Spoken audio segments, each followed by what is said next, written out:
Parliament's monitoring group has conducted a study on youth representation in Parliament. In studio now is the group's information officer, Phumlani Diamond. Phumlani, let's talk about this study. Why did you conduct the study in the first place? Well, one, there isn't much that is known about the age of MPs in general. Secondly, we wanted to check the average age of MPs and how much of those would be put under the category youth. Thirdly, as part of the People's Assembly's website drive to get MPs closer to the people, we decided to go and do a study into all of these issues, specifically the age, and to check whether there is much representation in terms of the numbers on the benches in the National Assembly and the National Council of Provinces. So your study found that 6% of MPs fall within that youth category, just 6%, youth category being 35 years and under. That is a very, very, very, very small number, isn't it? Indeed, it's quite small, but one also has to take into account that even when we tried to get whether other African countries have this information freely available, we managed to get only our parliament, and there's not much that one can do in terms of comparison. Other comparisons, if one takes it to international countries, at 6% it's low, but if you compare it with the International Parliamentary Union's findings, look, we're getting there, even though it's very, very low indeed compared to your average median age of voters, both in the country and internationally.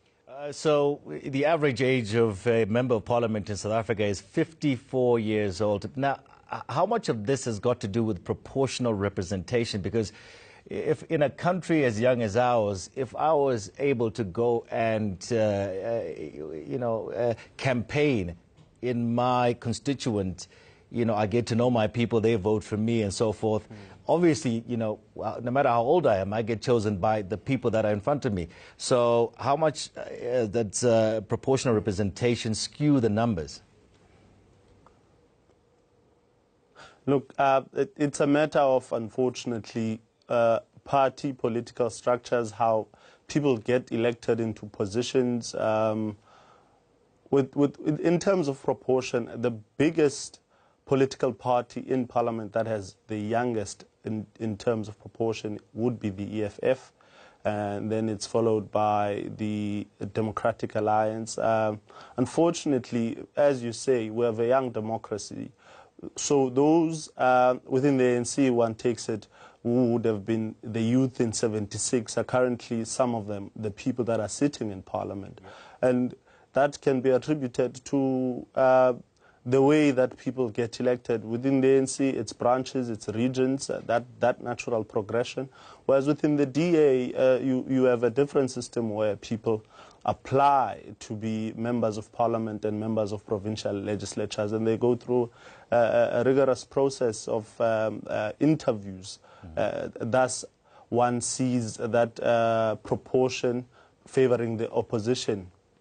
Are youth politically active? Are we seeing the numbers dwindling? As we're talking about the past year, you mentioned the fact that some of the ANC youth league leaders, from the past are now sitting in parliament, but there's no new breed coming up. What's going on with the youth?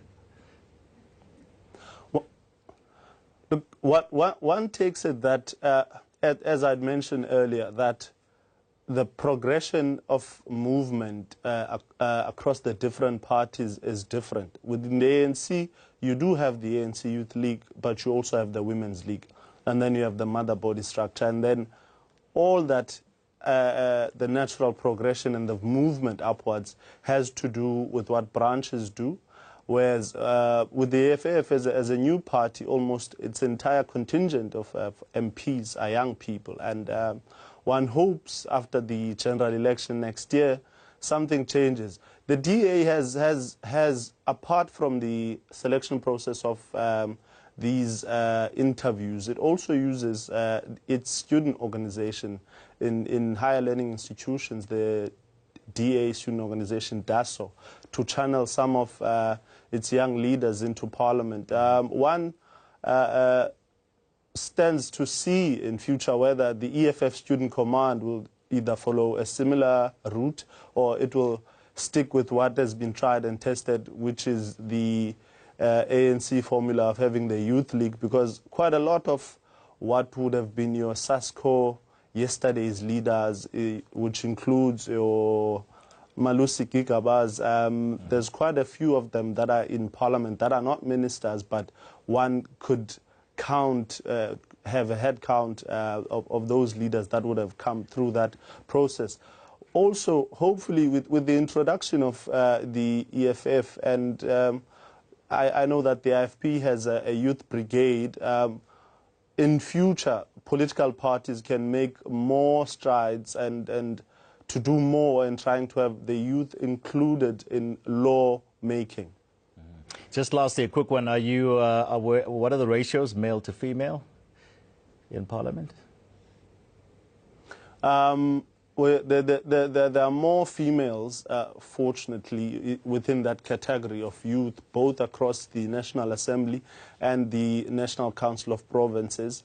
But one takes it, no one can say whether this was a conscious decision or it's a coincidental issue, because all these mostly come from the EFF and the DA, with only one person, I think one individual from the ANC falling within that category.